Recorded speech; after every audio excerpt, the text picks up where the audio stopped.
نحمده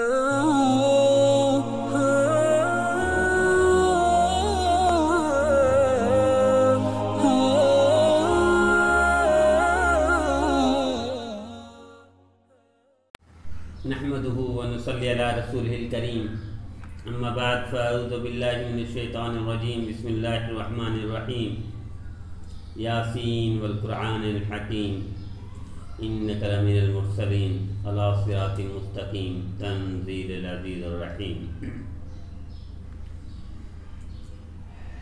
میرے بھائی اور دوستو، سورہ یاسین قرآن پاک میں ایسی سورت ہے کہ جو ہماری دنیا اور آخرت کے مسائل کا حل ہے، دنیا اور آخرت کی پریشانیوں کا حل ہے۔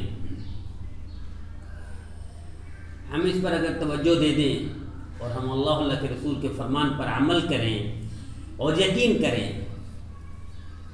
تو یہ سورہ ایسی ہے جو اپنے پڑھنے والے کو محروم نہیں ہونے دیتی۔ یہ سورہ ایسی ہے جو اپنے پڑھنے والوں کو نحوستوں میں نہیں رہنے دیتی۔ یہ سورت ایسی ہے جو اپنے پڑھنے والوں کو گناہوں میں نہیں رہنے دیتی۔ یہ سورہ ایسی ہے جو اپنے پڑھنے والوں کو بدبخت اور شقی القلب نہیں رہنے دیتی۔ اگر دنیا اور آخرت کی کامیابی چاہیے تو ہم اس کو لازمی معمول بنا لیں اور گھر کے لیے یہ لازم کر لیں۔ گھر کے اصولوں میں سے ایک یہ بھی بنا لیں، طے کر لیں کہ ہم نے صبح اور شام سورہ یاسین کی تلاوت کرنی ہے، اس لیے کہ اس کو سورہ یاسین کو قرآن پاک کا دل کہا گیا ہے۔ دل جس گھر میں منور ہوگا، دل جس گھر میں صاف ہوگا، دل جس گھر میں روشن ہوگا، وہ گھرانہ سارا چونکہ موقوفی دل پر ہے، جس کو نبی کریم صلی اللہ تعالی علیہ وسلم نے ارشاد فرمایا گوشت کا لتڑا ہے، یہ ٹھیک ہو جائے تو سارا بدن ٹھیک ہے، اور یہ خراب ہو جائے تو سب خراب ہو گیا۔ تو گھر کو ٹھیک کرنے کے لیے یہ سورہ یاسین کی تلاوت از حد ضروری ہے۔ اسی لیے اس کا نام دنیا اور آخرت کی سعادتوں کا ذریعہ ہے، دنیا اور آخرت کی کامیابی کا ذریعہ ہے۔ سورہ یاسین کا نام شریف بھی ہے، کہ مطلب یہ ہے کہ قیامت کے دن یہ شفاعت کرے گی۔ کتنی بڑی بات ہے کہ سورہ یاسین شفاعت کرے گی کہ اس بندے کو معاف کر دے۔ کیا اس کی یاسین کی شفاعت کو رد کیا جا سکے گا؟ ممکن ہی نہیں، کیونکہ اللہ کا کلام ہے اور اللہ کا فرمان ہے۔ اللہ کا فرمان تو اللہ فرما رہے ہیں نا، یہ شریف کہ شفاعت کرے گی۔ شفاعت کے مطلب اس کا مطلب ہے اللہ شفاعت کرنا چاہتے ہیں، تبھی اس گھر میں لازم کرنا چاہتے ہیں۔ اور یہ گھر میں دل ہے، دل کو ٹھیک رکھیں میرے دیدو، دل کو صاف رکھیں، دل کو ستھرا رکھیں، دل کو اجلا رکھیں، دل کو دھلا ہوا رکھیں۔ یہ تب ہوگا جب ہمارا دل میں یہ صبح یاسین سورت صبح بھی ہو شام کو بھی ہو۔ اور جو شخص اس سورت کو خالص اللہ اور آخرت کے لیے پڑھتا ہے، اللہ کے رسول صلی اللہ علیہ وسلم کا ارشاد گرامی، اللہ اس کی مغفرت کر دیتے ہیں۔ کتنی بڑی بات ہے! ساری دنیا دوڑ رہی ہے عبادت کے پیچھے، مغفرت کے لیے۔ کوئی حج کرتا ہے مشکل کام ہے، مغفرت کے لیے۔ عمرہ کرتا ہے مشکل کام ہے، مغفرت کے لیے۔ کوئی جہاد کرتا ہے، مغفرت کرتے ہیں۔ سر کٹوا دیتا ہے، کس کے لیے؟ مغفرت کے لیے۔ روزہ رکھتا ہے، تراویح پڑھتا ہے، رمضان کی بھوک اور پیاس برداشت کرتا ہے، مغفرت کے لیے۔ وہ مغفرت اتنا آسان ہے کہ اللہ کے رسول صلی اللہ علیہ وسلم نے ارشاد فرمایا کہ جو سورہ یاسین پڑھتے ہیں اللہ کی رضا کے لیے، وہ آخرت پر یقین رکھتے ہوئے اس کی مغفرت کر دی جاتی ہے۔ بلکہ ہمارے زندوں کے لیے بھی مسائل کا حل ہے، ہمارے مردوں کے لیے بھی اس مسائل کا حل ہے۔ سرکار صلی اللہ علیہ وسلم نے ارشاد فرمایا کہ اگر کسی کی جان کنی کے وقت وہ نہ روح پرواز نہ کر رہی ہو، اسے تکلیف ہو رہی ہو، تو سورہ یاسین کی تلاوت کرو، اس کی موت آسان ہو جائے گی۔ تو میرے دیدو کیا مشکل ہے؟ بلکہ ایک روایت میں ہے کہ جس شخص کو صبح پڑھنے کی توفیق مل گئی، اس کے دن کے کام سارے آسان ہو جائیں گے۔ ہم کتنا مشکلات کا شکار ہوتے ہیں، دفتروں میں جاتے ہیں، دکانوں میں جاتے ہیں، مارکیٹوں میں جاتے ہیں، اپنی بزنس پوائنٹ کے اعتبار سے ہر بندہ جاتا ہے، ایگریمنٹ کرتا ہے، سودے بازی کرتا ہے، مشکلات کا شکار ہوتا ہے۔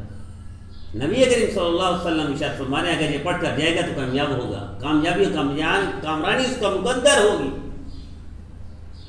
اور یہ ممکن ہی نہیں ہے کہ نبی فرمائے اور کام ہونا۔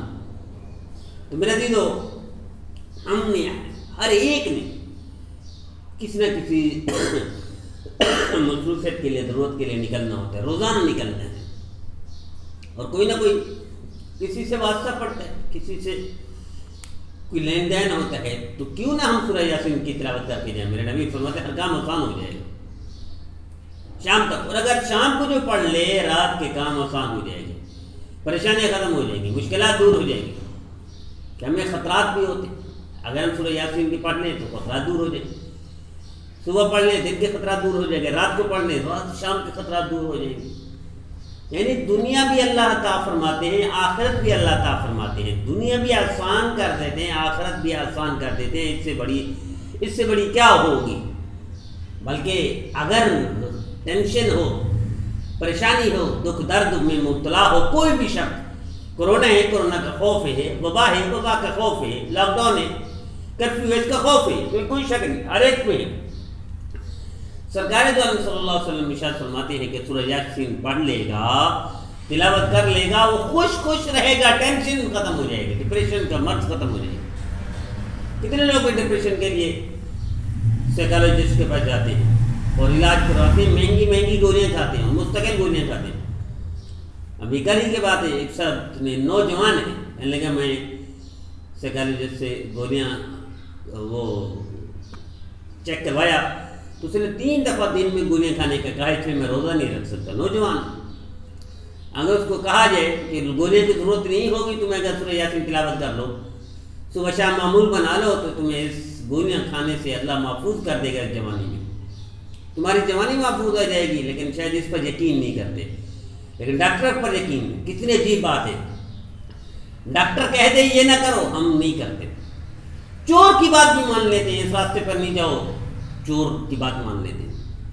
بیوقوف کی بات بھی مان لیتے ہیں، یہ پل کراس نہیں کرنا، بیوقوف کہتے ہیں، ہم رک جاتے ہیں۔ بچے کی باتوں پر بھی عمل کر لیتے ہیں، لیکن اللہ کے رسول صلی اللہ علیہ وسلم کی باتوں پر عمل نہیں کرتے۔ میرے عزیزو، کتنی ہماری بدبختی ہے کہ جس گھر میں دنیا کا سب سے بڑا ڈاکٹر موجود ہو، وہ گھرانے والے کسی گلی کے حکیم کے پاس علاج کے لیے بیٹھے ہوں، تو سمجھو یہ بیچارے بولے بالے ہیں، یہ سادے لوگ ہیں، یا بیوقوف کہہ دیں گے۔ تو میرے عزیزو، آئیے بیوقوفی میں نکلیے، اس بولے پن کو دور کیجیے۔ آپ کے نبی دنیا کا سب سے بڑا حکیم، سب سے بڑا طبیب، سب سے بڑا ڈاکٹر ہے۔ ایسے ڈاکٹر کے ہوتے ہوئے کسی حکیم کے پاس جانے کی آپ کو ضرورت کیا ہے؟ آپ کے دنیا اور آخرت کے مسائل حل دیکھو۔ صحابہ کرام رضوان اللہ تعالیٰ مجمعین کے دور میں کیا تھے؟ ڈاکٹر تھے اتنا؟ گلی گلی میں ڈاکٹر ہے، گلی گلی میں وہ بیٹھے ہوئے، کلینک کھلے ہوئے، گلی گلی میں میڈیکل اسٹور ہیں۔ صحابہ کرام کے دور میں ایک ڈاکٹر آیا کہیں دور سے، مدینہ منورہ میں دکان لگائی، پھر ہوا کیا؟ آخر کار لاچار ہو کر، مایوس ہو کر چلا گیا۔ یہاں تو کوئی بیماری نہیں ہوتا، کیوں چلا گیا؟ کیونکہ سارے نبی کریم صلی اللہ علیہ وسلم کے فرمان بردار تھے۔ جو نبی کریم صلی اللہ علیہ وسلم کے فرمان سے سنتے تھے، اس پر عمل کرتے تھے۔ یہ ممکن ہی نہیں صحابہ کرام حضور کا فرمان سنے کہ قرآن کا دل ہے سورہ یاسین و تلاوت نہ کریں۔ یہ ممکن ہی نہیں ہے کہ جس کے دن کے کام آسان نہ ہوتے وہ سورہ یاسین پڑھ لے، جس کو خوف لاحق ہو سورہ یاسین پڑھ لے، یا جس کو دنیا اور آخرت کی کامیابی چاہیے سورہ یاسین پڑھ لے، یا جس کو شفاعت چاہیے کہ قرآن شفاعت کرے سورہ یاسین پڑھے۔ تو میرے دیدو، کیا مشکل ہے ہمارے لیے؟ بلکہ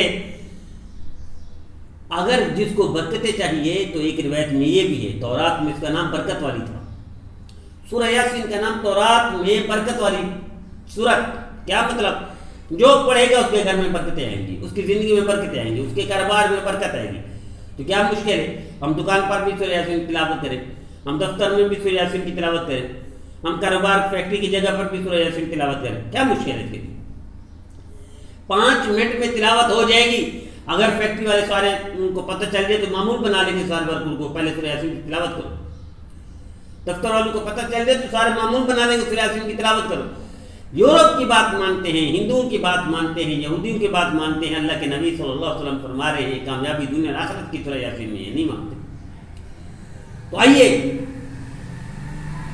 آج سے ہم طے کر لیں سورہ یاسین کی تلاوت کبھی نہیں چھوڑیں گے۔ آپ کو خوش بختی چاہیے، سورہ یاسین کی تلاوت کرو۔ آپ کو شفاعت چاہیے، سورہ یاسین کی تلاوت کرو۔ آپ کو برکتیں چاہیے، سورہ یاسین کی تلاوت کرو۔ آپ کو قرآن کا دل چاہیے، اپنا دل منور کرنا ہو، سورہ یاسین کی تلاوت کریں۔ اسی طرح آپ کو بخشش چاہیے، مغفرت چاہیے، سورہ یاسین کی تلاوت کریں۔ اور آپ کو خیر اور بھلائی چاہیے، آپ کو سورہ یاسین کی تلاوت کریں۔ آپ کو دن کے کام آسان چاہیے، سورہ یاسین کی تلاوت کریں۔ رات کے مشکلات دور کرنے ہوں، سورہ یاسین کی تلاوت کریں۔ آپ کو خوشیاں چاہیے، سورہ یاسین کی تلاوت کریں۔ کیا مشکل ہے؟ دنیا اور آخرت کے مسائل کا حل سورہ یاسین میں مختصر ہے، 5 منٹ میں تلاوت کر سکتے ہیں آسانی سے آہستہ آہستہ پڑھیں، 5 منٹ میں تلاوت ہو جائے گی میرے عزیزو سورہ یاسین۔ تو آئیے، میری التجا ہے، میری درخواست ہے کہ میرے ساتھی اس ویڈیو کو دنیا بھر میں پھیلا دیں، کہ بھائی دنیا بھر میں جو مارے پھر رہے ہیں، مایوسیوں کا شکار ہے مسلمان، تنگدستی کا شکار ہے، پریشانیوں کے مسائل کا شکار ہے، سورہ یاسین سے کیوں دور ہے؟ جو سورہ یاسین سے دور ہے وہ بھلائی سے دور ہے، جو سورہ یاسین سے بچا ہوا ہے وہ مغفرت سے بچا ہوا ہے۔ جس نے سورہ یاسین کو لے لیا، اس نے دنیا اور آخرت کی کامیابی کو لے لیا۔ تو آئیے ہم اس کو پھیلائیں اور دنیا بھر میں پھیلا دیں، اور خود بھی عمل کریں، اپنی فیملی گیدرنگ دوستوں میں بھی بات پھیلائیں، اور پوری امت میں ہماری ذمہ داری اس ہے کہ نبی کریم صلی اللہ علیہ وسلم نے ارشاد فرمایا کہ فَلْيُبَلِّغُ الشَّاهِدُ وَالْغَائِبُ، کہ جو موجود ہیں انہیں چاہیے غائبین تک بات پہنچا دیں، نبی کی بات۔ وہ فرمایا شاد آباد رہے، خوش بخت رہے، خوش رہے وہ میرے امتی جو میری بات سنے اور آگے پھیلا دے، آگے چلا دے۔ تو میرے عزیزو، آئیے سورہ یاسین کے بعد آج ہمیں یہ پتہ چلی، اس کو آگے پھیلا دیں، اس کو آگے چلا دیں، پوری دنیا تک کوشش کریں ہم پھیلا دیں۔ ہو سکتا ہے اس حدیث کو، اس سورہ یاسین کی یہ باتیں پھیلانے کے ذریعے پر ہماری دنیا اور آخرت بن جائے، سادہ بن جائے اور کامیابی بن جائے۔ اس حدیث کا مصداق ہم بن جائیں، پر میں میرے امتی شاد رہے، آباد رہے، خوش رہے، جو میری بات سنے اور آگے پھیلا دے۔ یہ ساری نبی کی باتیں ہیں، نبی کی باتیں سن کر خود بھی عمل کریں، دوسروں کو بھی عمل کریں، اور گھر میں بھی معمول کا حصہ بنا لیں، اور دوستوں کو بھی کہہ دیں۔ اللہ آپ کو دنیا اور آخرت کی بھلائی اور سعادت دے گا اور کامیابی دے گا۔ اللہ ہم سب کو عمل کرنے